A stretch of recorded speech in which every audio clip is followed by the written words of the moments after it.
సాధారణ డయాబెటీస్ అనేది టైప్ 1 అనగా బిలో 15 ఇయర్స్ పిల్లలకు వచ్చినట్లయితే దాన్ని టైప్ 1 అంటారు. దీన్ని ఇన్సులిన్ డిపెండెంట్ డయాబెటీస్ అంటారు.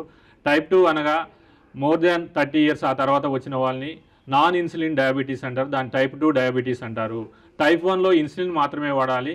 టైప్ 2లో నాన్ ఇన్సులిన్ డయాబెటీస్లో మాత్రము ట్యాబ్లెట్స్ వాడాలి. ఆ తర్వాత ఒకవేళ షుగర్ లెవెల్స్ ఎక్కువ ఉన్నాయి అన్నట్లయితే ఇన్సులిన్కి వెళ్ళాల్సి వస్తుంది. ఈ విధంగా టైప్ 1 టైప్ 2 అనేటివి మనం ఈజీగా నిర్ధారణ చేసుకోవచ్చు, ఈజీగా డిఫరెన్షియేట్ చేయొచ్చు.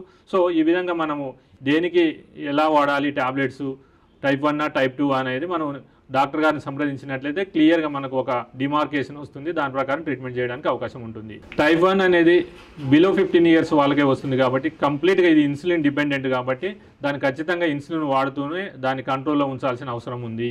అదేవిధంగా టైప్ 2 డయాబెటీస్ అనేది ఖచ్చితంగా మనం డయాబెటిక్ యాంటీ డయాబెటిక్ డ్రగ్స్ మరియు ఇన్సులిన్ వాడుతూ దాన్ని కంట్రోల్లో ఉంచుతూ ఏవైతే కాంప్లికేషన్స్ ఉన్నాయో అవి రాకుండా ఉండాలంటే ఖచ్చితంగా టార్గెటెడ్ షుగర్ లెవెల్స్ ఏదైతే ఆర్బిఎస్ అనేది 200 కన్నా తక్కువ ఉన్నట్లయితే టార్గెట్ ఉంటుంది కాబట్టి కాంప్లికేషన్స్ వచ్చే అవకాశాలు చాలా తక్కువగా ఉంటాయి.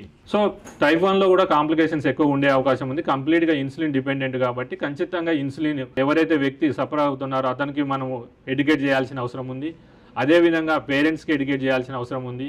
సో హైపోగ్లైసిమిక్ ఎఫెక్ట్స్ ఏవైతే ఉన్నాయో పేరెంట్స్కి మరియు ఎవరైతే చిల్డ్రన్ ఉన్నారో వాళ్ళు కూడా ఎడ్యుకేట్ చేసి ఖచ్చితంగా ఇన్సులిన్ టెక్నిక్స్ ఏ విధంగా తీసుకోవాలనే కూడా నేర్పించాల్సిన అవసరం ఉంది.